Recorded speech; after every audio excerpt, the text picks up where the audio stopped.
Bem, hoje eu quero trazer uma aula para vocês sobre imagens religiosas. Eu quero refletir um pouco sobre, eu quero trazer algumas reflexões sobre história da arte aqui para vocês.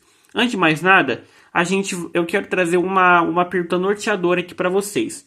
O que a arte é capaz? Primeiramente, a gente precisa entender que a arte ela está presente em diferentes contextos históricos e, portanto, ela é um produto da ação humana.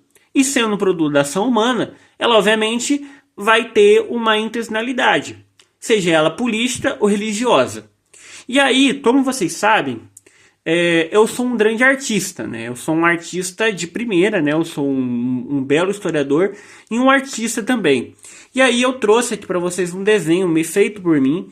Então, assim, parando para analisar essa imagem, é uma cruz e a cruz está vazia.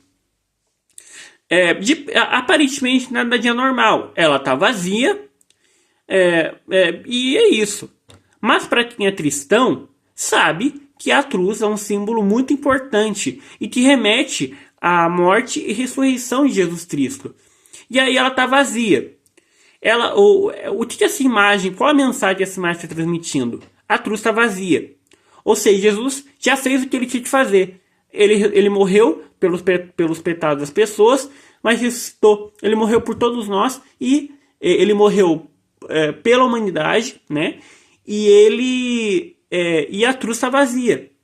Então essa é a imagem, essa é a mensagem que a imagem quer trazer. Essa é a intenção do desenho. Entendeu? Ou seja, essa imagem não é apenas um desenho de uma cruz, ela tem uma intencionalidade, não é neutra, entendeu? Mostrando mais uma vez que, sendo a arte um produto da ação humana, ela não vai ser neutra, ela não vai ser a par, ela não vai ter ideias, ela não vai ter uma mensagem específica. Essa imagem retrata muito, essa imagem exemplifica muito bem o que eu estou querendo dizer. E aí tem a explicação aqui, né, que essa imagem ela retrata, né, ela retrata esse sacrifício, né,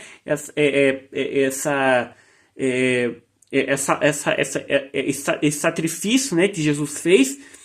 E, portanto, o fato dela estar vazia já evidencia essa ideia que eu já falei aqui para vocês. Vamos prosseguir com esse trecho aqui. Esse trecho é de um texto que eu li no início da faculdade e eu quero ler aqui para vocês. Eu vou me afastar um pouquinho para vocês poderem ler junto comigo. Se vocês quiserem também pausar para ler, podem fazer isso com tranquilidade. Então vamos lá. Para explicar, vamos lá. Para explicar qual era a função da imagem na Idade Média, é comum citar-se a famosa carta que o Papa Gregório Magno dirigiu no ano 600 ao bispo Sereno de Marsella. Este último, por temor à idolatria, tinha ordenado a destruição de pinturas em sua diocese.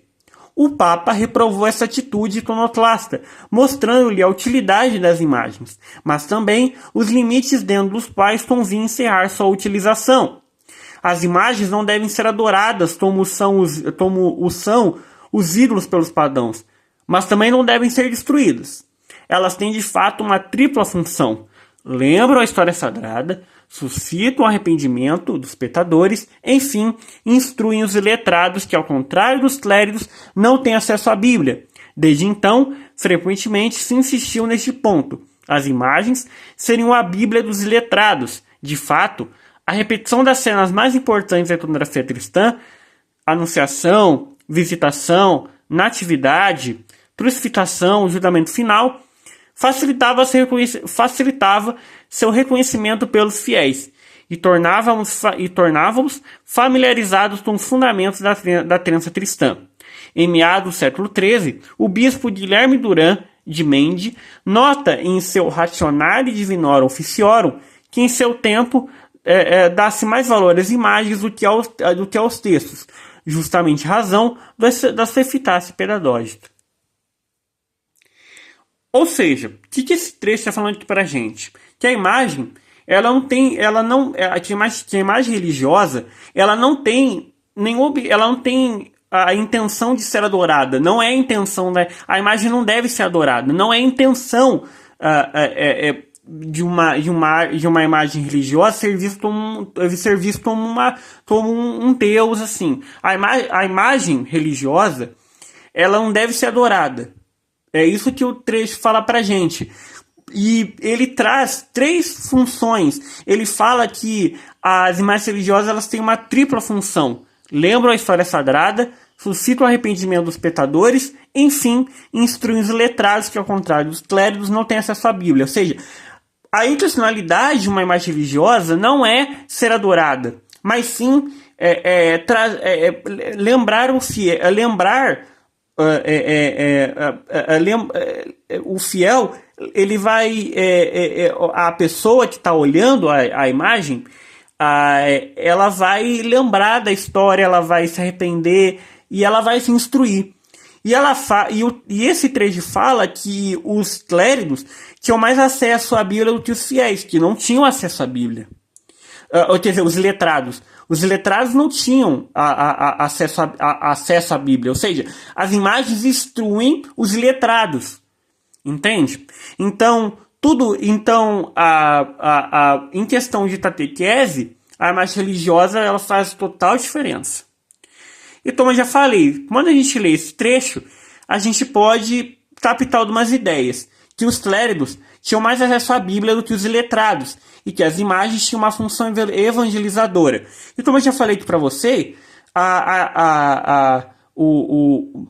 quando a pessoa olha para a imagem, ela facilita, quando ela olha para cenas mais importantes da iconografia cristã, isso acaba facilitando o reconhecimento pelos fiéis, ou seja, além de instruir um iletrado, também vai aproximar o fiel da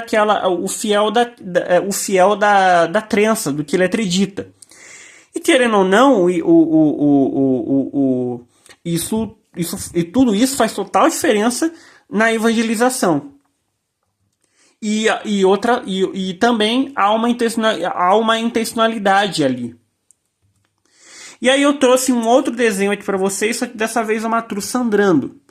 A cruz sangrando, ela como vocês viram, é uma cruz e ela tá vazia, só que ela tá com manchas de sangue. Por quê? Além da cruz ser remeter ao sacrifício de Cristo e a sua ressurreição, ela também é um símbolo de tortura. Ela é um símbolo de dor. A cruz foi uma morte dolorosa. Então, por isso que ela aparece com algumas manchas de sangue. É claro que o meu desenho não é muito bom. Eu não acho. Sei lá, entendeu? É um desenho ok. Mas a intencionalidade desse desenho é transmitir uma mensagem de que, além da cruz ser um símbolo de sacrifício, ela também é um símbolo de dor. E foi um meio de tortura também. E aqui, né, eu trouxe esse desenho para justamente passar essa mensagem aqui para vocês. Então, pessoal, esse foi a aula. Se vocês gostaram, deixe o seu like, se inscreva no canal e se você tem alguma sugestão, comente. Se vocês gostaram da aula, se vocês gostaram da minha explicação, comentem aqui que eu prometo responder. Eu gosto muito quando vocês interagem comigo. Muito obrigado pela atenção, pessoal, e fui!